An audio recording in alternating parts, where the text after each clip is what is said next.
conheço o Enio Búfalo. Vamos começar perguntando, Enio, quem é você?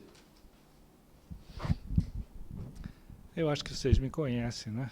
Pelo menos profissionalmente. Profissionalmente vocês me conhecem. Eu participo há 48 anos de cirurgia cardíaca, frequentando ininterruptamente o congresso. O meu aspecto médico, eu acho que vocês conhecem e são capazes de julgar. O meu aspecto como homem é diferente, né? Alguma coisa se mistura com o aspecto profissional. Mas que tem algumas coisas que são segredos para mim e para minha família, né? Por exemplo, o conceito de vida. Isso é uma coisa muito grata que eu comento com muito pouca gente, mas eu sou uma pessoa religiosa, não da boca para fora. Eu, desde 1963, eu estudo filosofia Vedanta, filosofia hindu, e faço, desde essa época, fui iniciado por um guru indiano, e todo dia, religiosamente, estando em avião, estando em qualquer lugar, eu faço meia hora de meditação por dia. Analisando o que aconteceu, tenho meus ícones de comportamento, que não tem nada a ver com a profissão médica. Isso realmente faz parte da minha vida. E tenho valores baseados nisso. Eu entendo que a medicina é uma excelente oportunidade para a gente crescer espiritualmente. Você fazendo a medicina como um aspecto romântico, você cresce muito.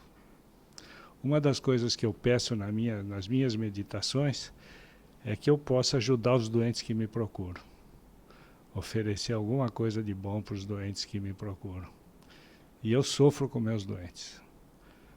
Quando eu tenho uma operação muito grande para fazer no dia seguinte, eu não durmo direito aquela noite. Não durmo. E isso está piorando com o tempo. Eu era muito menos sensível no passado do que eu sou hoje. Hoje eu sou mais medroso como cirurgião. O resultado, um insucesso me abala muito, tá certo? Tudo isso baseado nesse... O conceito de família também. O conceito de família é uma coisa que eu prezo muito. Eu tive a oportunidade, a graça de Deus, de ter um filho com problema que me fez crescer muito, espiritualmente. Eu acho que foi um santinho que veio do céu para a gente criar, eu e minha esposa criar. Esse é um aspecto, do aspecto conceitual da vida. Um outro aspecto é que vocês não conhecem, é que eu fui esportista. Fui esportista. Chegou uma época que eu tive que decidir entre fazer cirurgia cardíaca ou continuar jogando futebol.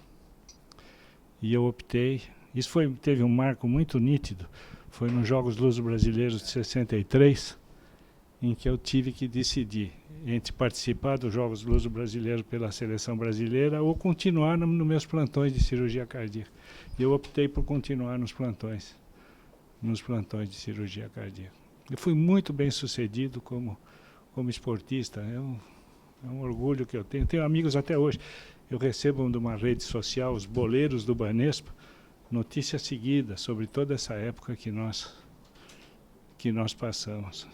Eu vou contar uma vantagem para vocês. Nós estamos em conversa de amigos, né? Eu jogava no Banespa, multicampeão de futebol de salão, multicampeão. Nós jogamos junto com o Rivelino, tem fotografias aqui no meu celular dos campeonatos que nós ganhamos junto. E no ano de 63, tinha um concurso da Gazeta Esportiva que elegia os melhores esportistas do ano. Os melhores esportistas do ano. Fazia um concurso entre os repórteres para escolher.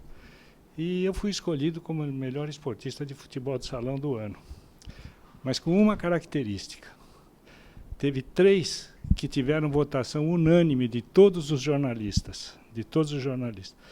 Na época foi o Pelé, 1963, a Marister Bueno, que tinha ganho o torneio de Wimbledon, e eu no futebol de salão, porque nós ganhamos todos os títulos que disputamos. Campeonato universitário, campeonato paulista, Campeonato Brasileiro, e na época o Sul-Americano era Brasil, e Uruguai e Paraguai só. Então nessa época eu tive o convite para ir jogar no Corinthians, junto com o Rivelino, junto com um rapaz que chamava Carlinhos, e eu decidi que nunca mais eu ia jogar futebol. Parei, nunca mais entrei em campo para jogar, nada disso. Mas foi uma época de muitas amizades. Amizades que a gente faz no esporte é pro resto da vida. Você encontra 30 anos depois, é uma pessoa íntima sua, porque a gente se trocava no vestiário, tudo. É uma coisa... Então essas são coisas que vocês não conhecem da minha vida. A vida espiritual e a vida de esportista, que hoje eu cultuo como espectador. Eu gosto de esporte. O que é que te fez fazer medicina?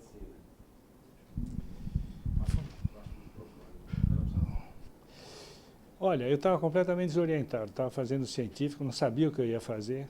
Não passava medicina pela minha cabeça. Daí eu resolvi, por minha conta, fazer um teste vocacional. Uma tarde eu fui fazer um teste vocacional e deu 3 opções. Deu História, Ciências Humanas e Medicina. Para mim foi uma surpresa. Mas eu tinha um tio-avô, muito bem sucedido como médico. Aliás, era o único bem sucedido na família. Ele era um neurologista famoso, de uma clínica muito diferenciada em São Paulo, e era a pessoa assim que toda a família respeitava, o tio Otávio. Né? Então, eu fui falar com ele, e ele falou, não, faz medicina, você vai ficar com a minha clínica.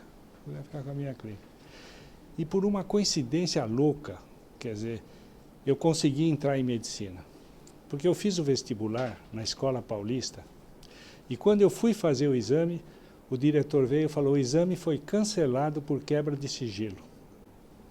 Tinha 60 vagas, tinha sido vendidas 63 provas. Então nunca eu ia entrar em medicina. Aquela coincidência, naquele ano, repetiram o exame, daí eu entrei. No 3º ano, eu fui falar com meu tio, ele falou, não, você vai falar com a Luísa de Matos Pimenta, que era um neurocirurgião famoso. Ele falou, você não vai fazer neurologia porque eu não resolvo nada. Você faz neurocirurgia. Daí eu fui falar com o doutor Aloysio de Matos Pimenta, e ele era uma pessoa muito dura, muito dura. Ele falou, olha, é muito cedo para você falar nisso, tem que aprender 3 coisas. Tem que aprender alemão, tem que aprender equilíbrio ácido básico, e tem que aprender, compra o livro do Gray, e estuda anatomia do cérebro. Alemão eu não fui aprender, o livro do Gray eu não comprei, mas eu fui estudar equilíbrio ácido básico, na época com o Dr. Sérgio Paladino, que era o clínico do Dr. Hugo Filipposi. Era o topo da ocasião. O Instituto Sábato d'Angelo era onde tinham feito as primeiras cirurgias cardíacas na América do Sul. Então eu comecei a fazer equilíbrio ácido básico, lá com o Dr. Sérgio Paladino, entrava numa cirurgia do Dr. Hugo para olhar tudo. Daí o Dr. Hugo falou, você é da Escola Paulista, o que você está fazendo comigo? Por que você não vai trabalhar com o Galute? Daí me apresentou para o Dr. Galute e eu engatei, e daí, a partir do 3º ano de medicina, eu me engajei na cirurgia cardíaca. Quem foi o cara que foi o teu farol que te seduziu para fazer cirurgia cardíaca? Olha, vamos falar, do ponto de vista humano, médico, foi o Dr. Galute. O Dr. Galute é uma figura que vocês não conheceram, mas uma pessoa de uma cultura, de uma humanidade, tá certo? Ele transpirava isso para todas as pessoas super respeitada. Ele não era assim um ícone em cirurgia cardíaca, tinha pessoas brilhantes na época, né? Tanto que quando começou a cirurgia cardíaca na escola, ele reconhecendo que faltava alguma coisa para ele, porque ele era um cirurgião torácico, ele convidou o Dr. Hugo para ir para a escola. Então o Dr. Hugo fez as primeiras cirurgias cardíacas. Eu lembro da primeira, Dona Geralda, em 1961, foi a primeira cirurgia que ele fez, Dr. Hugo lá. Então, como convivência, como pessoa humana, um pai meu que me deu todas as chances, que vibrava com o meu sucesso, que não tinha inveja do meu sucesso, era o Dr. Galute. Como figura, assim, que eu gostaria de ser como cirurgião, certo? Saltava aos olhos a figura, início do Dr. Zerbini, eu estagiei em 67 com o Dr. Zerbini, e depois o Dr. Adib. Foram pessoas assim que Você imagina você tentar sobreviver com essas duas figuras morando na sua cidade, tá certo? É um esforço brutal, você tem que se qualificar, porque essas pessoas foram pessoas assim que ganhavam qualquer competição em nível internacional. Então eu tinha que me impor com o trabalho, tá certo? Nessa época da Escola Paulista, nós formamos uma equipe extraordinária, de gente muito competente. Tinha o Vicente Forte, que vocês não ouviram falar, o Vicente Forte. Depois acabou evoluindo para um grande cirurgião de traqueia. Tinha o Zé Carlos Andrade, que vocês conhecem, certo? E muitos outros que depois não continuaram na cirurgia cardíaca, mas foram ícones em outras especialidades. Tem vários professores titulares de alta expressão que estagiaram com a gente. Porque na época, pós-operatório, UTI, era a gente que fazia. Essas UTIs vieram muito depois. Levar um doente entubado e manter um doente num centro de recuperação, que é uma banalidade hoje, isso era uma novidade. Quem trouxe isso para o Brasil foi o Sérgio Oliveira. Porque quando terminava uma cirurgia, depois de 8 horas de um hipertenso pulmonar grave, a gente fazia traqueostomia. Quando o Sérgio trouxe essa ideia de deixar o doente entubado, ir para a UTI entubado, foi uma coisa extraordinária. Então, as UTIs, que se chamavam de Centro de Recuperação, foi a cirurgia cardíaca que criou, não tenho dúvida. Depois popularizou. Desfibriladores, né? Tratamento de arritmias. Certo? Sempre nós andamos na frente da cardiologia, sempre. E exigindo dos cardiologistas que acompanhassem a gente. Sempre foi assim. Quando é que você descobriu que ia dar certo na vida? Porque na época era se a gente falar em mercado, era uma coisinha muito pequena e improvável você arranjar uma ocupação que se sustentasse. Quando é que você descobriu? Acho que eu vou dar certo esse negócio. Não deu certo no começo, né? Foi muito difícil. Para a gente se sustentar com cirurgia cardíaca, com feras, como eu falei para você, o que o Dr. Galute fez? O Dr. Galute era de uma família rica. E ele tinha uma indústria, o pai dele tinha uma indústria, que chamava a indústria de parafusos. Certo? Foi presidente do Palmeiras, o pai do Dr. Galute. Então, eles tinham muitos funcionários. Então, o Dr. Galute criou uma coisa que chamava Sangal para atender os funcionários da firma do pai dele, para manter a gente como empregado. Então, a gente era empregado, ele criou essa firma para a gente se sustentar. E como a gente era atrevido, a gente ajudava a cirurgia de varizes, do pessoal do departamento de cirurgia de tireoide. E durante muitos anos eu cuidei de uma enfermaria de tuberculose do professor Martins, a gente operava os casos de tuberculose da enfermaria dele, e ia se sustentando. Mas demorou para a gente ser autossustentável em cirurgia cardíaca, demorou muitos anos. Era o suficiente para... Eu, felizmente, tinha uma estrutura familiar boa, meu pai tinha boas condições, então o objetivo não era ganhar dinheiro para fazer patrimônio, era ganhar dinheiro para sobreviver. E o Dr. Galute oferecia isso para a gente. Ele, que fatos te marcaram nessa época inicial, até viver da cirurgia cardíaca? Como é que era aquele ambiente? O ambiente sempre foi muito sadio para mim, sempre foi. Sempre foi.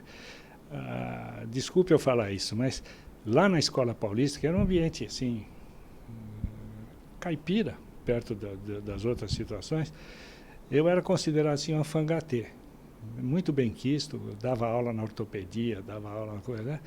E nós criamos, como a cardiologia era mais fraca, a gente não tinha doente para operar, nós fizemos um ambulatório de cardiologia. A cirurgia fez um ambulatório de cardiologia para poder ter doente. Porque um dos cardiologistas, o Dr. Disseu Vieira dos Santos, passou uma determinação, quando a coronária estava surgindo, que não podia o ambulatório atender indivíduo com mais de 55 anos. Então, como é que nós íamos fazer? Então, nós resolvemos fazer um ambulatório, a gente fazia ambulatório clínico, tá certo? Com uma característica, os doentes chegavam, um fazia a história, o outro via a radioscopia, que na época era a radioscopia, o outro via o eletro e procurava interpretar, tirar tudo dessa semiologia. E no final a gente se reunia para discutir o caso. Esse ambulatório era sensacional, eu vi coisas sensacionais. Eu vi o Moacir, que trabalha com o Braille hoje, num dos casos, ele veio me apresentar o caso no fim do ambulatório e disse, ó, Enio, É um caso de coartação da aorta, com válvula aórtica bicúspide e com subclávia direita retroesofágica. Então, qual é a lógica, Moacir? A lógica é a seguinte: ele tem pressão diferencial, tem alto nos braços e baixo nas pernas, tem um clique no foco aórtico, coartação se associa com válvula bicúspide, e tem disfagia. E a pressão no braço direito é um pouco menor do que a pressão no braço esquerdo. E era uma coartação. Então, a gente tirava o mais. Esse ambulatório era tão importante, que o pessoal da cardiologia vinha aprender com a gente. Nós tínhamos reuniões fortíssimas. Eu vou mostrar uma fotografia amanhã, na formação do cirurgião cardiovascular, que essa fotografia é o seguinte: as reuniões que a gente fazia, tinha na primeira fila Dr. Zerbini, Dr. Hugo Filipposi, Dr. Galute, o Vicente Forte, eu, o Zé Carlos Andrade, o Dirceu, que hoje é o responsável pela insuficiência cardíaca da SBC, reuniões formidáveis. A turma ia aprender cardiologia com a gente. Certo? E depois isso deu um viés na minha vida, deu um viés de eu conhecer clínica cirúrgica. Eu conheço clínica cirúrgica, sou capaz de discutir com qualquer cardiologista clínica cirúrgica. Eu não sei se isso é uma vantagem ou é uma desvantagem. Eu não sei. Mas o fato é que isso marcou minha vida, porque eu não dependo de nenhum cardiologista para operar doente. Eu me dou ao luxo de falar: eu não opero doente para o senhor, porque os doentes encrencam com o senhor. Não vou operar doente. E a maioria dos doentes que eu opero são doentes de autorreferência. São indivíduos que procuram a gente, tá certo? E a gente vive disso. Isso é uma coisa que destoa do cenário. Mas o grande patrimônio que eu tenho é a clínica de doente que eu tenho. Eu não dependo. E isso é uma coisa esquisita, porque nas outras especialidades não é assim. Você pega um coloproctologista, ele não manda para o clínico para saber se precisa operar. Você pega um oftalmologista, ele faz o diagnóstico e trata. Você pega um otorrino, ele faz o diagnóstico e trata. Quase tudo é assim. Neurocirurgião, o neurologista trata dor de cabeça quando não tem nada de intervenção, senão é o neurocirurgião que faz a semiologia. Nós, com o negócio da ponte de Safena, a gente se acomodou e ficou numa situação de nirvana. O nirvana é o centro cirúrgico. Quando você está no centro cirúrgico, você é o rei, você manda, você se diverte, tá certo? O Braille falou uma vez que a gente reclama que não ganha suficiente, a gente devia pagar os doentes para o doente deixar ser operado. Né? Então, o centro cirúrgico é um paraíso. Quando você sai do centro cirúrgico, começa a pancadaria. Então, quem não quer ter esse dissabor de ficar só no centro cirúrgico, paga o preço de ficar na mão de uma estrutura que são... O programa de aorta, como é que surgiu? Porque a gente fez um ambulatório de aorta que não existia. Os transplantes cardíacos, como é que surgiu? A gente fez um ambulatório de transplante cardíaco, que eram os cirurgiões que faziam. Tá certo? Então, essa é uma coisa que destoa. Eu sei que eu estou falando, estou chovendo no molhado, tá certo? Isso não vai pegar, porque... Mas é a história da minha vida. Eu aprendi clínica cirúrgica face a essas circunstâncias. Isso me dá um conforto muito grande, muito grande. Me dá liberdade de indicar, de contraindicar, tá certo? Coisa que para a maioria das pessoas não tem esse conforto, né? Fica numa situação... Uma vez eu falei isso numa sessão no Equador, e o fulano falou... Eu citei o exemplo que a cirurgia de coronária embotou muito o raciocínio do cirurgião. Eu falei, às vezes ele opera um doente, sem sair do centro cirúrgico, opera o filme, né? Ele falou, doutor, às vezes nem o filme, ele pede o esquema da coronária que o cardiologista dá para ele. Só divagando um pouquinho, uma vez nós apresentamos um trabalho que eu achei sensacional. Nós pegamos 50 filmes de coronariano e demos para o Sérgio, para o Luiz Carlos e para mim interpretar os filmes e verificar o que nós faríamos de planejamento cirúrgico dos casos. Diferença muito grande. Até diferença de algum de nós não ter visto uma lesão de tronco. Nós apresentamos isso no Congresso do Guarujá. E tomamos um esporro, desculpe o termo. Um esporro do doutor Eduardo, porque eles quem são vocês para decidir o filme? Se tem alguém capaz de decidir coronariografia, é o cirurgião, que vê o filme e vê o achado cirúrgico, tá certo? Se tem alguém capaz de fazer esse tipo de exercício, é o cirurgião. Você tem dúvida que alguém é capaz de interpretar melhor uma válvula mitral no eco do que um cirurgião? Eu não tenho. Eu acho que a gente é capaz muito bem, de interpretar um ecocardiograma num defeito valvular. Certo? Teve um curso no Uruguai, no último congresso, em que estava escrito assim, ecocardiografia para o clínico. Quem deu foi os cirurgiões do Uruguai, mostrando a anatomia, cortina subaórtica, a comissura anterior, comissura acessória. Foi um sucesso esse curso de anatomia do coração para o ecocardiografista. Então, essa é uma coisa que eu acho que eu sou diferente. Algumas pessoas acreditaram nisso que eu estou falando. E são pessoas muito agradecidas, que cada vez que... Um deles é o Kobrusli, no Paraná. O Kobrusli resolveu desmamar e criar vida própria. E outro foi o Sharif. O Sharif lá em Vitória. O Sharif resolveu, estava tão aborrecido que resolveu criar uma estrutura própria. Né? Então isso é uma peculiaridade que às vezes te prejudica, né? Porque o clínico, o cirurgião ideal para o clínico é o alfaiate. Né? Fulano que de preferência não pensa, que recebe uma ordem para fazer isso, para fazer aquilo e faz. Acho que eu me estendi demais. Depois de tantos anos trabalhando, o que o senhor acha que foi o melhor de tudo e o pior de tudo?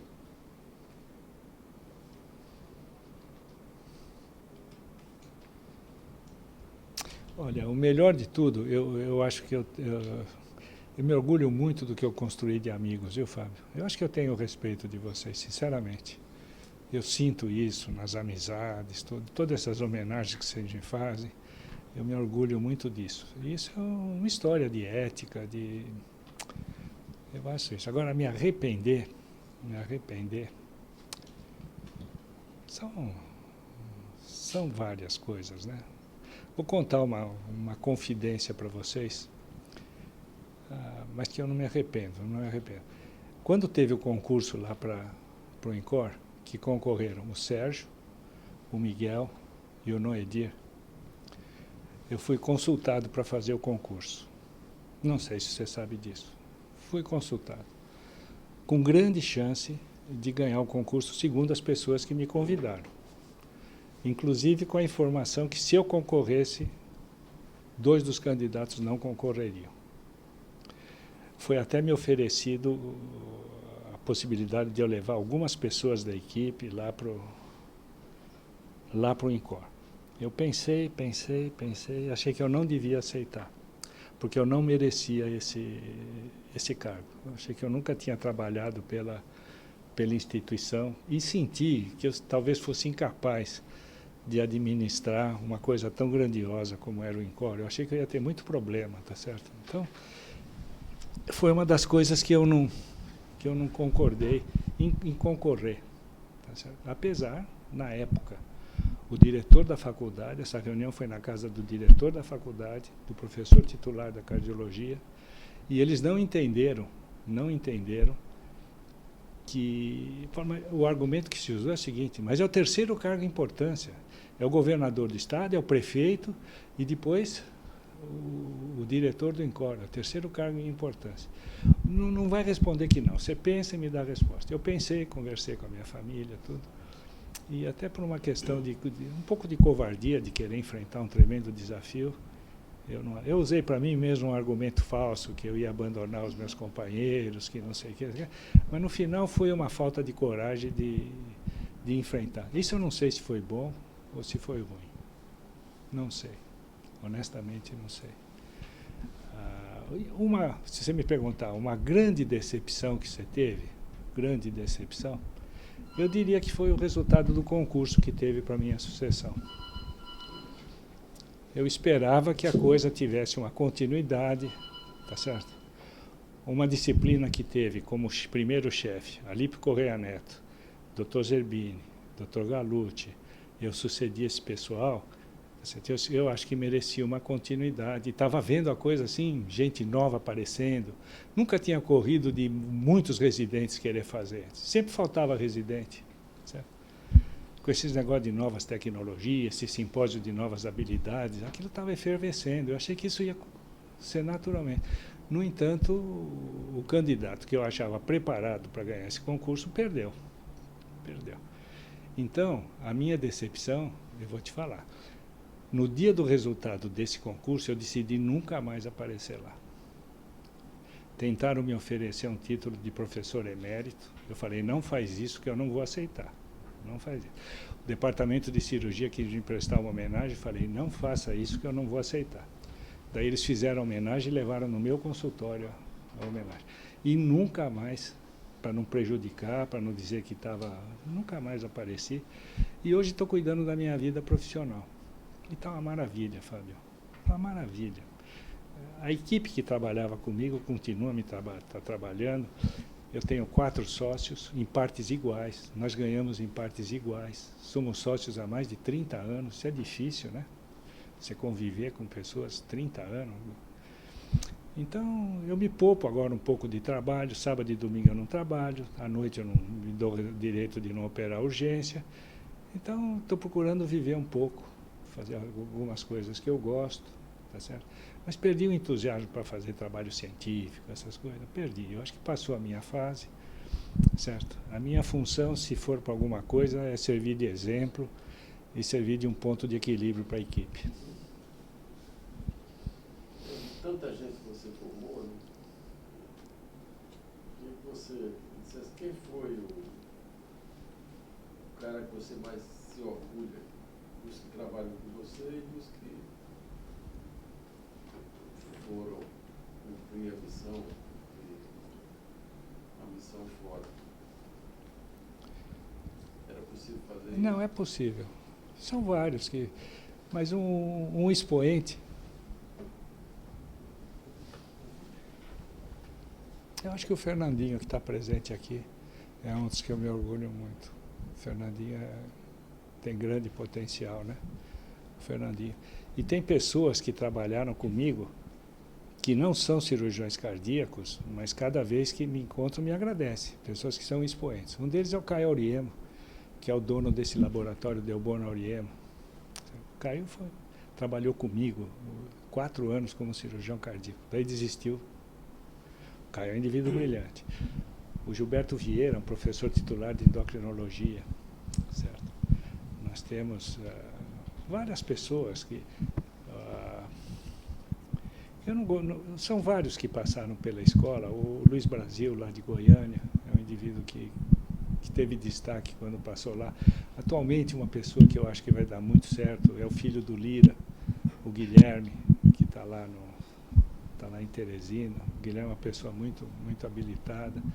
Muitos passaram. E tinha potencial disso multiplicar por 3, 4 nos próximos anos, né? Tinha potencial para acontecer isso. Infelizmente, esse potencial foi interrompido. Enio, você assumiu a presidência da Sociedade Brasileira de Cirurgia Cardiovascular em 94, sucedendo o Braille, e antes do Braille, os primeiros presidentes foram o professor Zé Pino, o Soadib e o Milton, lá do Rio de Janeiro. Você, como presidente, naquela época, o que é que você via da cirurgia cardíaca brasileira? E trazendo para o dia de hoje, o que é que você acha da cirurgia cardíaca brasileira hoje? Olha, eu assumi numa fase que o doutor Adib era o ministro da Saúde. Ele colaborou com a gente. E colaborou porque nós não tínhamos sede. Não tínhamos sede. Então, eu fiz uma reunião com o Ramires, que era o presidente da Sociedade Brasileira, e nós resolvemos comprar uma sede. E vizinha. A sede era vizinha da Sociedade Brasileira de Cardiologia e da Cirurgia Cardíaca. Nós compramos aquela primeira sede ali na coisa. E o doutor Adib bancou, né?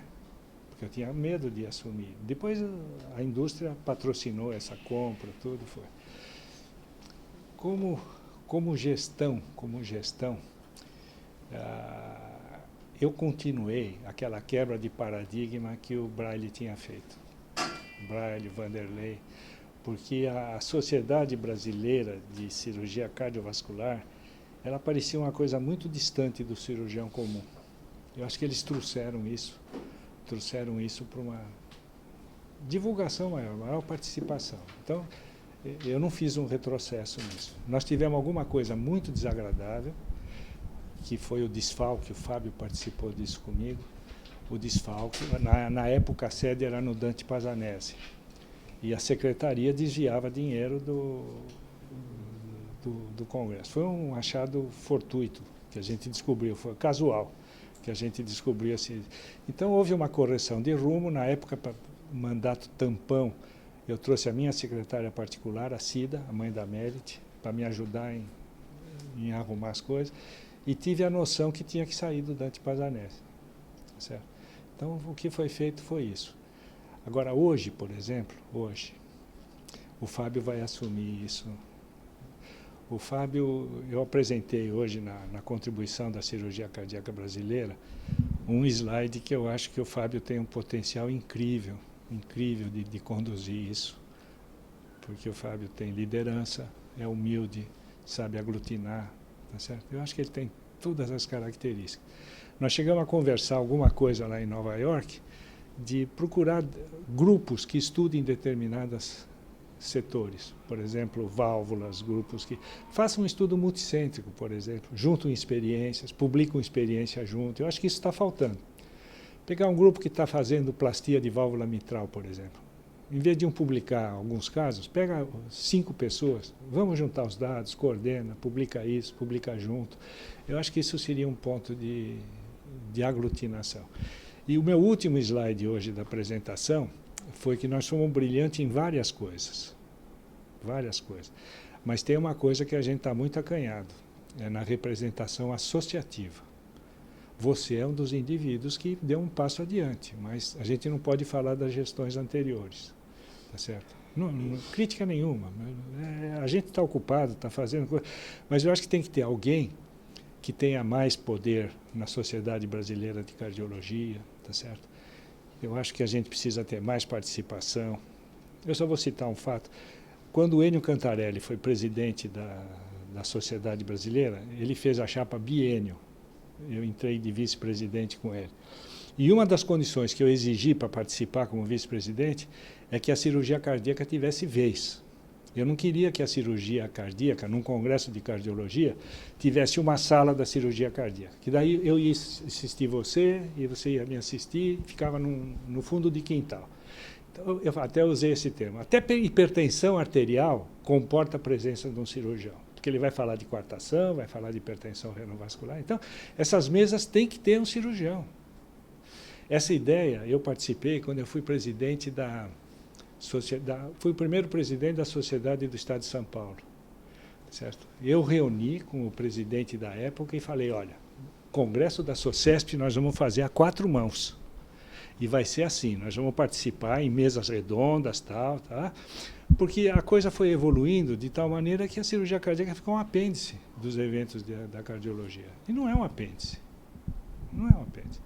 Então, essa é uma ideia que eu defendo. Existe um ambiente muito favorável para que o presidente futuro da SBC seja um cirurgião. Você deve saber disso. Está se trabalhando nisso, tá certo? Eu acho que essa é uma missão que a gente tem que ter. Tem que pôr um presidente. Nós tivemos 3 presidentes anteriores, que foi o Dr. Zerbini, o Nilson e o Dr. Adib.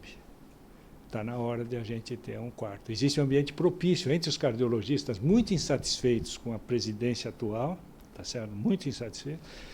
Eu já fui consultado por alguns sobre o que acha da ideia de ser um cirurgião cardíaco. Eu acho que está na hora. Eu acho que está na hora de ser. E nós temos nomes que não têm nenhuma rejeição. Como cirurgião, não temos nenhuma rejeição. Eu acho que essa parte associativa, tá certo? Maior presença, essa coisa, eu acho que é uma coisa que nós estamos acanhados.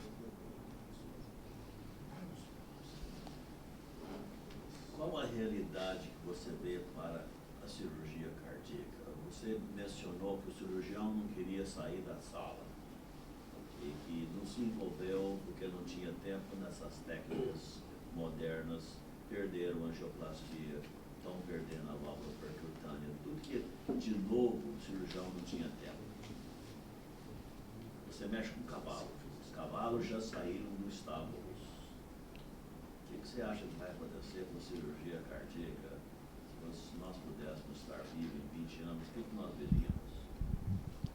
Eu acho que o cirurgião cardíaco não pode ser formado como nós fomos formados. Tá certo? Eu sou um cirurgião que procuro me atualizar, mas eu nunca coloquei uma válvula transcatéter, que eu não aprendi a mexer com válvula transcatéter. Comecei os stents de aorta, mas não me sinto mais capaz de fazer isso. Acho que tem gente que faz melhor. Eu acho que tem um campo de ação para o cirurgião cardiovascular que ele precisa aprender novas habilidades, meu Deus do céu. Está na hora de aprender novas habilidades. Nós fizemos alguns congressos aí de novas habilidades em cirurgia cardíaca, procurando despertar isso. A resposta foi pequena. Pouca gente está competitiva no mercado das endopróteses. Certo? Isso está mudando na Europa, né? Está mudando. Você pega a escola de Leipzig, por exemplo, a escola alemã, as válvulas transcatéter estão ficando na mão de cirurgião.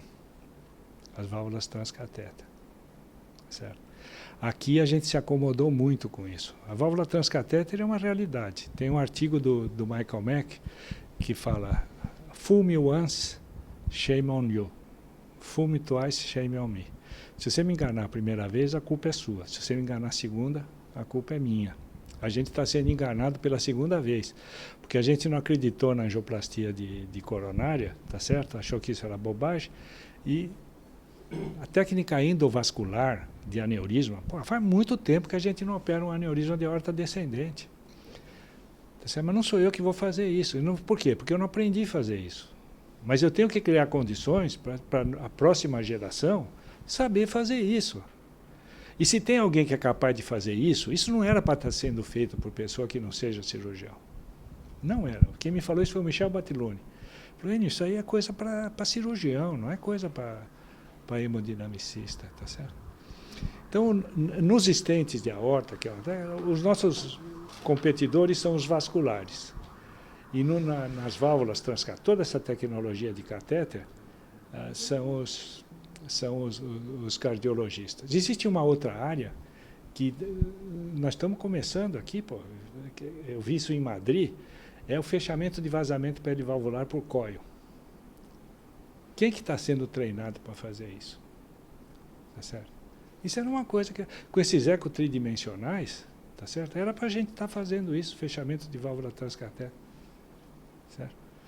Fechamento de cirurgia por coil. Eu acho que a formação do cirurgião cardiovascular tinha que ser 1 ano de cirurgia geral, não precisa 2 anos, 3 anos de cirurgia, um mestrado, doutorado, ou talvez mestrado profissionalizante, doutorado, um pós-doc no exterior, mas visando essas novas técnicas de cirurgia. Nós temos um monte de campo, olha. Transplante. Não está dormente isso? Assistência circulatória. Não está dormente isso? 50% dos cirurgiões norte-americanos em atividade hoje vão se aposentar em 10 anos. São os números da STS que eu peguei. 50%. Vai haver uma carência muito grande de cirurgiões e a formação não está acompanhando a necessidade. Então é uma tremenda de uma especialidade. A gente precisa sair do conforto e de não querer aprender coisa nova. Então os meninos, os ex-residentes que estão trabalhando na nossa equipe hoje, eles sabem colocar stent, tá certo? Sabem colocar marca-passo, sabem colocar ressincronizador, sabem colocar válvula transcatéter. A gente fez coisa muito pior no passado. Enfrentar uma cirurgia com circulação extracorpórea, é um baita de um desafio. O que a gente sofreu com isso? Será que ele é incapaz de enfiar um stent na aorta? Só aí, o senhor considera que a cirurgia sem-sec é sua maior contribuição? Quando é que o senhor percebeu que veio o reconhecimento internacional? Cheguei a um ponto que as pessoas me reconhecem por isso. Olha, eu acho que a gente começou fazendo isso de uma maneira tímida, né? E sem ter noção da repercussão disso. Eu fazia só descendente anterior, diagonal e direita. E me dei conta que é uma coisa extraordinária, certo? Mamária, se eu pudesse escolher uma cirurgia para fazer na minha vida, era mamária para DA sem extras, tá certo? Seria uma coisa assim espetacular, se eu pudesse escolher, porque é um resultado tremendo, tá certo? Mas as coisas, eu tentei publicar esses trabalhos e não conseguia publicar. A primeira vez que eu apresentei isso, que teve alguma repercussão, foi no Congresso Europeu de Munique. E foi só crítica, né? Foi só crítica. O Dr. Mesmer escreveu uma crítica muito dura, e que eu respondi. Eu tenho essa carta guardada. Eu respondi na carta que, item por item, os comentários que ele fez, respondi no European. E dizendo que nem todo mundo era capaz de tocar Bach, né? Tocar Bach. E que ele não devia duvidar, se ele não é capaz de fazer uma coisa, duvidar que outras pessoas fossem capazes de fazer.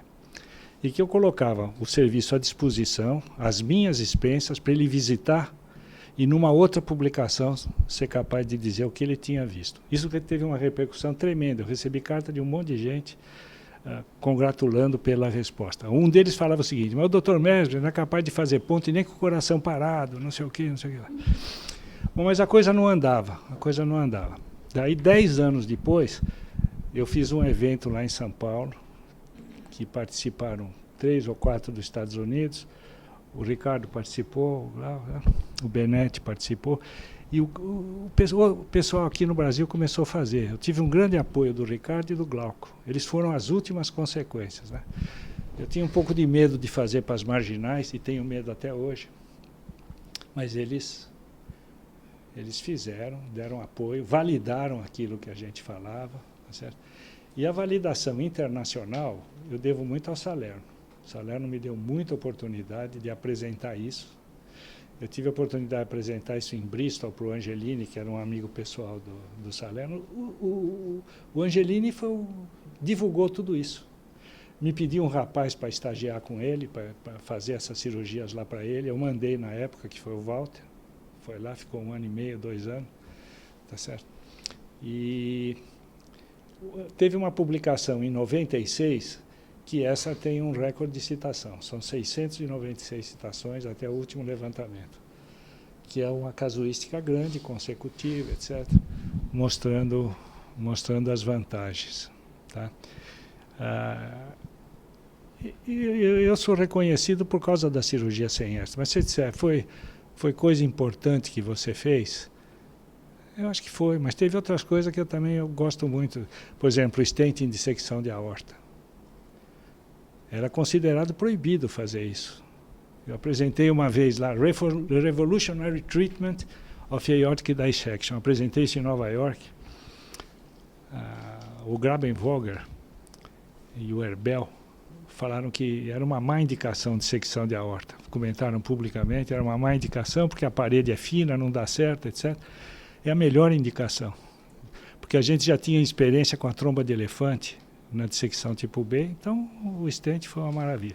Essa eu acho que foi uma contribuição.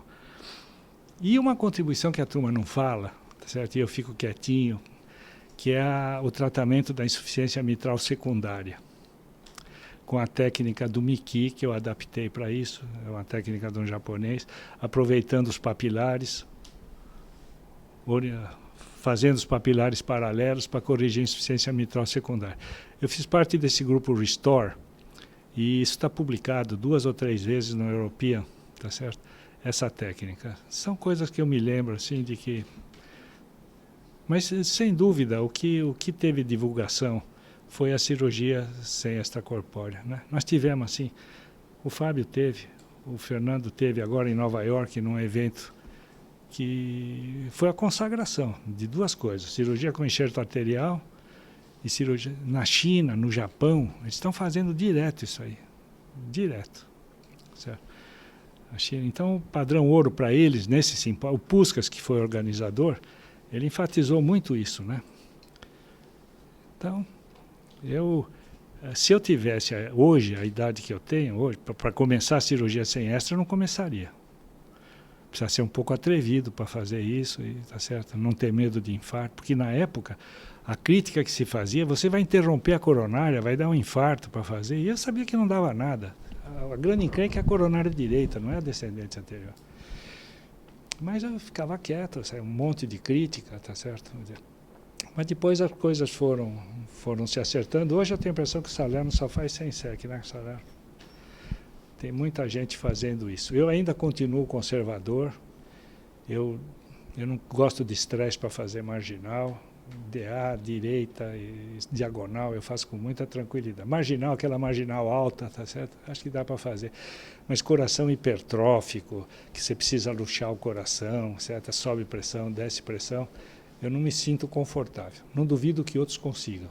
Não, precisa ter até uma cabeça boa, tranquila para fazer isso, mas eu não tenho. Eu me afobo, eu vejo um doente instável, eu me afobo, então eu prefiro não fazer.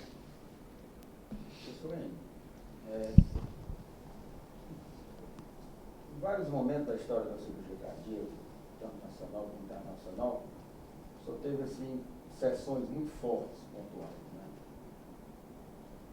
E dentro desse contexto da cirurgia estética corpórea, no início da década de 1980, eu não estou enganado, se eu tiver barrou o seu corrijo, durante uma apresentação que o senhor fez, presença de centenas de pessoas, apresentação sobre o tema, né? Nós estamos conversando, o senhor foi questionado fortemente pelo professor Favaloro. Nessa época, eu já tinha assim, uma admiração muito grande pelo senhor, assim, como professor, e eu vi nesse momento que o senhor ficou relativamente abalado. E isso eu acredito que são coisas que durante o processo da vida do cirurgião, principalmente com a história que o senhor tem, deve ter acontecido outras vezes. Como assim, o senhor se sentiu nesse momento que o senhor foi realmente questionado fortemente dentro do contexto que o senhor estava falando? Isso que você falou foi real. Isso foi um fato muito marcante. Muitas pessoas assistiram. Acho que o Braille estava presente. Era uma mesa redonda que estava o Peter Hentrop, o Favaloro, uma cruz, eu apresentei, achando que aquilo era uma maravilha, tá certo? Daí o Favaloro levantou e o termo que ele usou foi o seguinte: isso é uma tonteria, quer dizer, uma estupidez, tá certo? Isso foi... Eu lembro que uma cruz viu que eu fiquei abalado, uma cruz fez assim. Eu fiquei quieto, porque para mim o Favaloro era um deus, né? Favaloro, fiquei quieto. Daí acabou a sessão, o doutor tinha um recado no box da minha chave, doutor Zerbini, dizendo: suba no meu quarto para não sei o quê. Eu subi e tinha um copo de vinho lá. Ele falou: olha, não liga para isso não, que o Favaloro pensa que é um deus. O Favaloro pensa que é um deus, mas aquilo abalou. Mas qual foi por que o Favaloro fez isso? O Favaloro fez isso porque o Benetti tinha muito má impressão na Argentina. O Benetti era um inimigo grande do Favaloro, ou vice-versa, não sei. Mas o Benetti não era um indivíduo assim que a turma confiava muito, tá certo? E o Favaloro atacou o Benetti e me atacou junto, achando que aquilo era uma bobagem.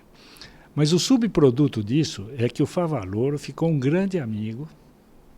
Cada vez que ele ia dar uma palestra no exterior, ele me ligava, me pedia os dados, eu mandava os dados para ele.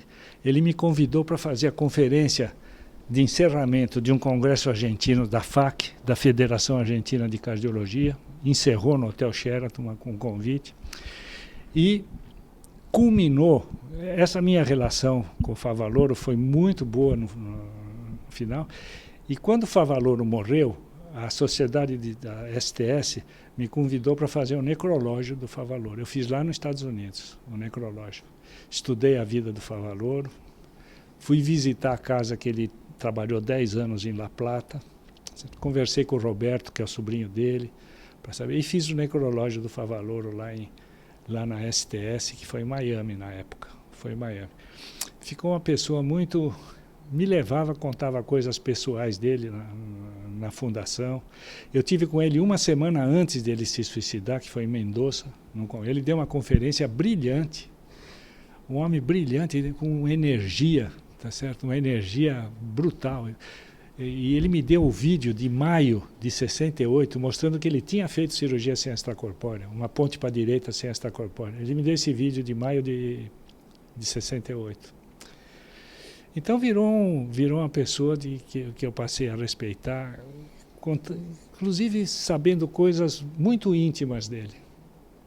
Muito íntimas. E então aquilo foi um choque, né? Foi um choque, uma tonteria, tá certo? Uma tonteria. Mas teve um congresso mundial lá no Rio de Janeiro, que ele deu a conferência, e ele me citou várias vezes. Então, essa impressão inicial que realmente ocorreu foi no Congresso Interamericano de Cardiologia, em Porto Alegre, isso. E depois se diluiu. Tá certo? Então, isso foi uma realidade.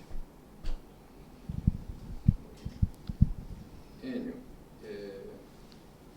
como você viveu, né, a época de ouro da cirurgia cardiovascular, e como é reconhecido por todos, você deu grandes contribuições em todo esse período, e como a cirurgia cardiovascular hoje vive um momento assim, realmente de grande transformação,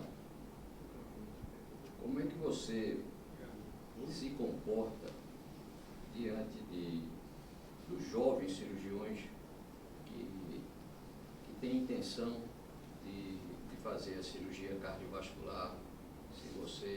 Como é que você se comporta? Se você estimula ou se você coloca a realidade, ou como você vê que essa nova juventude deve ser formada? Qual é a sua visão sobre isso? Eu estimulo a fazer cirurgia cardíaca. Eu acho que está acontecendo uma nova revolução com todas essas coisas novas, né? Durante muito tempo ele perdeu o romantismo, eu acho. Virou uma coisa comum.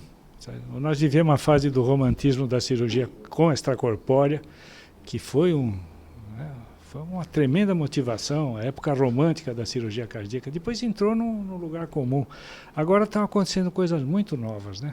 Muito novas. Mas eu aconselho vocês a lerem um editorial que saiu no Annals, em que se fala sobre as gerações de cirurgiões, né?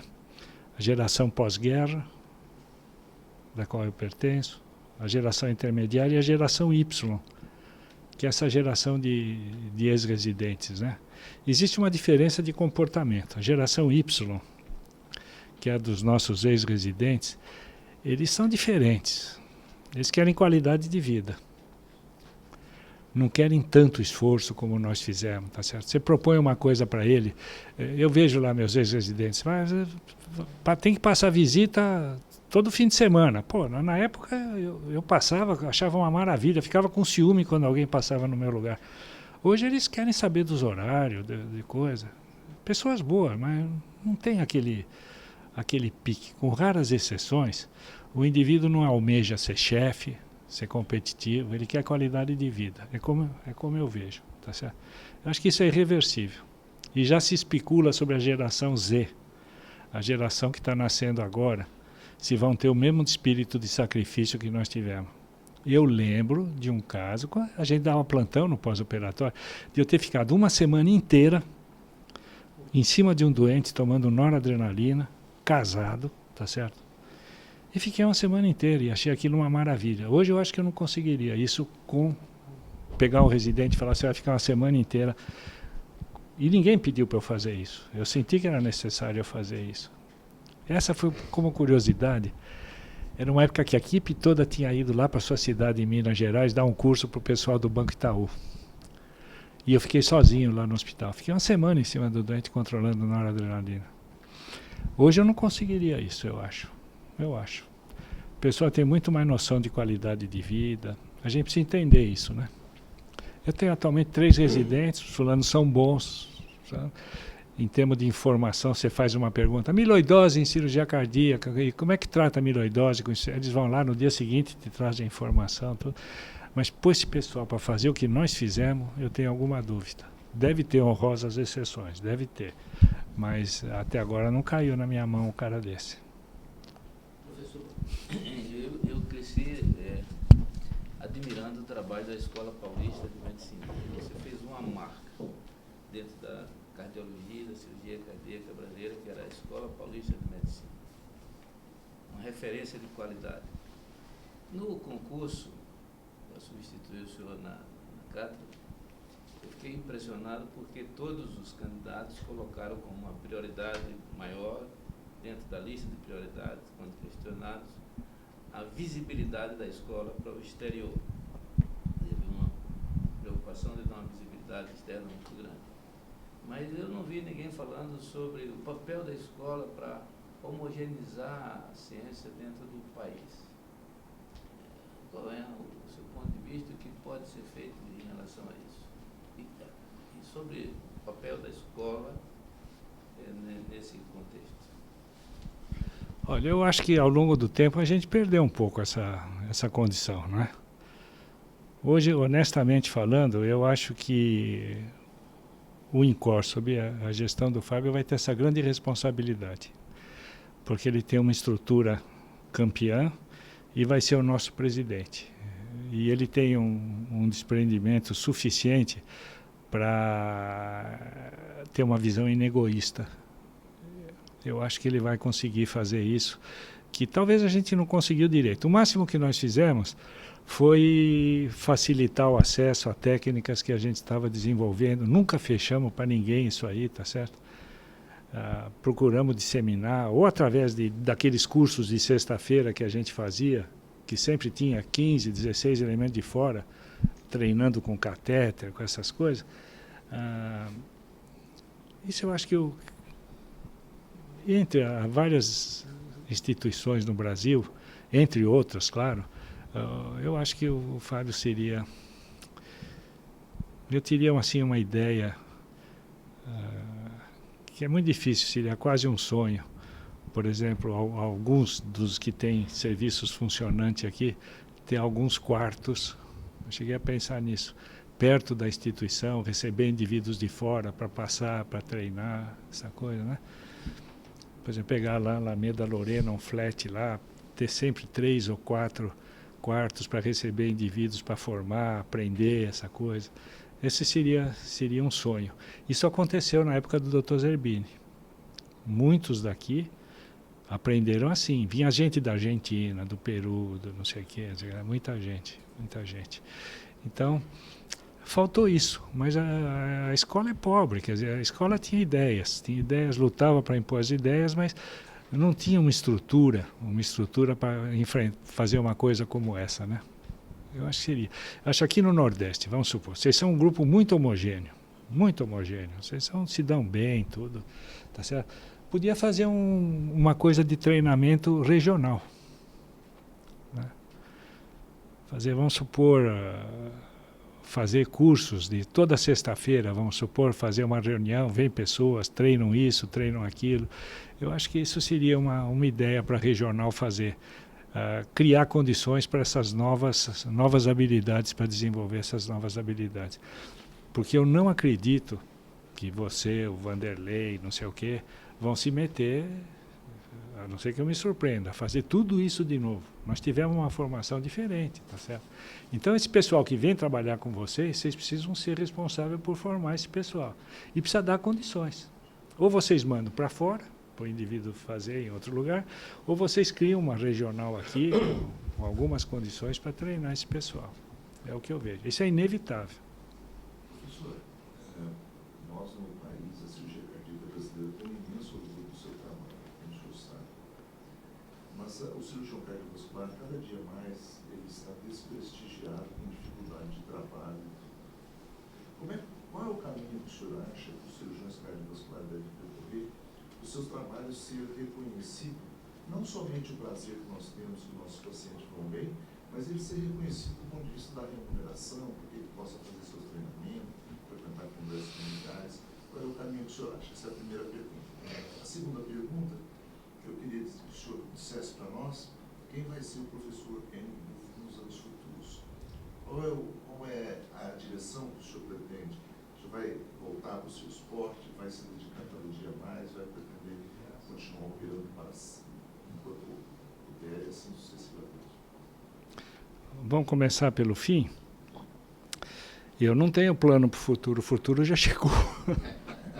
O futuro está aí, está batendo na porta. Eu estou em fase de desaceleração. Inclusive, eu estou numa dúvida, vou conversar do fundo do coração para vocês. Quando que eu devo parar? Não porque eu não tenha condições de operar, eu acho que estou muito maduro, estou muito racional nas coisas que eu faço, mas eu tenho uma hora que a gente tem que parar. Eu estou em dúvida quando que isso deve ocorrer. Eu recebi recentemente uma carta do Dion. Você conhece o Dion? O Dion me mandou uma carta dizendo os motivos que ele tinha parado e ao que ele ia se dedicar. Então, escreveu na carta que ele ia se dedicar à música, ia aprender piano, não sei o que lá. E eu falei para ele, mas eu estou nessa dúvida que você teve. Ele falou, não, eu tive muita coragem para fazer isso e vou fazer isso.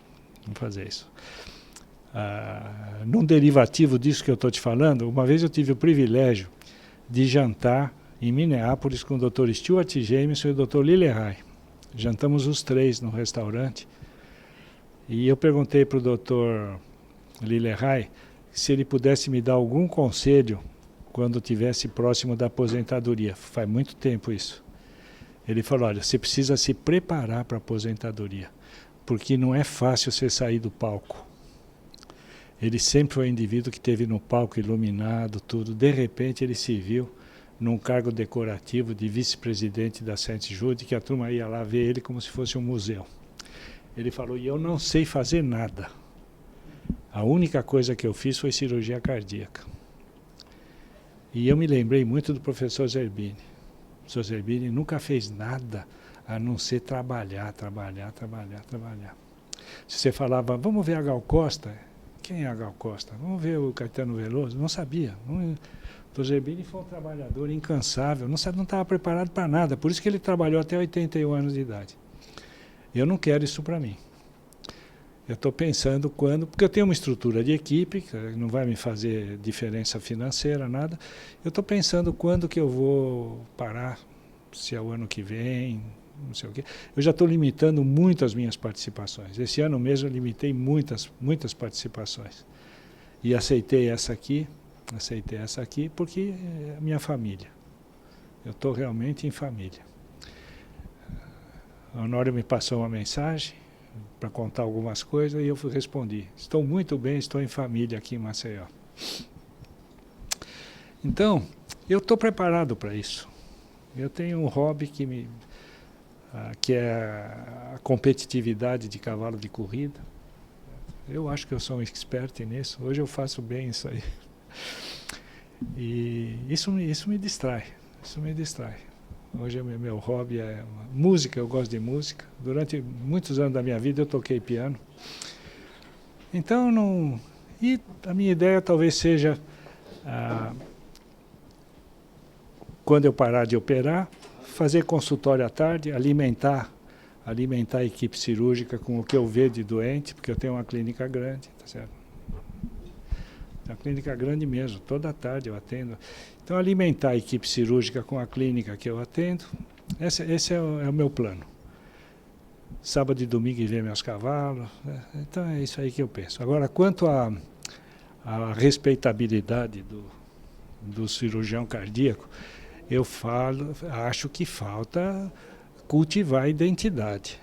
Esse é o erro básico. Eu lembro uma vez que o professor Macruz teve algum desentendimento com alguém e me convidou para operar os casos dele. Tá certo? E eu não aceitei. Falei, não dá certo, professor Macruz, porque o doente que opera com o senhor acha que o senhor que operou. Tá certo? Então eu não sou assim. Eu acho que o doente tem que saber o que eu faço com meus doentes. Eu opero, certo? O doente volta no consultório para eu conversar com ele, dar o relatório da operação e encaminho, quando ele tem clínica, encaminho para o clínico de origem. Mas ele precisa saber, precisa respeitar. Eu não posso ser um indivíduo que é uma peça, um alfaiate que faz isso, faz aquilo. Eu acho que está faltando esse tipo de restabilidade. Quando falta isso, meu velho, você fica desmoralizado. Isso não existe nas outras especialidades. Não existe. Essa despersonalização não foi assim. Quem que tinha a grande clínica, né, era o Dr. Zerbini. O Dr. Zerbini que fez o nome do Fúvio, fez o nome do Macruz, tá certo? Quem que tinha grande clínica? A turma, na época da coronária, a turma procurava o doutor Adib. Eu vou citar o Braille. Quer dizer, lá em Rio Preto, a turma procurava o serviço do Braille. Procurava o serviço do Braille. Quer dizer, hoje existe um conforto muito grande em você não querer encrenca com o doente, né? Principalmente quando o doente encrenca. Eu falo para o pessoal, quando o doente encrenca, é a hora que você precisa estar presente. Eu quero conversar com a família, marco com a família para conversar, quando o doente encrenca. E tem muito cirurgião que foge da encrenca. O doente encrencou, some, não quer saber, não sei o quê. Isso é uma coisa de desprestígio. Às vezes pergunta para o doente, quem te operou? Ah, não sei. Não sei, foi um médico de bigode, não sei o quê. Isso te perde a força, né? Te perde a... A sua mensagem final que você deixa para os jovens? Não tão jovens, né? Não, olha, eu acho que foi legal isso aí, muito bom. Eu me sinto muito bem. Eu me sinto muito bem. Isso é um desabafo. Eu contei para vocês coisas pessoais que pouca gente sabe. Esse é meu aspecto religioso, pouca gente sabe. Eu acho que às vezes isso é chato, você não deve ficar igual evangélico tentando doutrinar os outros. E foi muito agradável. Talvez você pudesse fazer o seguinte, Vanderlei, fazer uma memória, né? Como você fazer gravações com pessoas que têm história para contar e formar um arquivo da sociedade. Isso vai ter um valor daqui 15, 20 anos, vai ter um valor. E eu sou muito grato pela oportunidade de ter estado aqui e ter feito esse desabafo com vocês. Me sinto em família.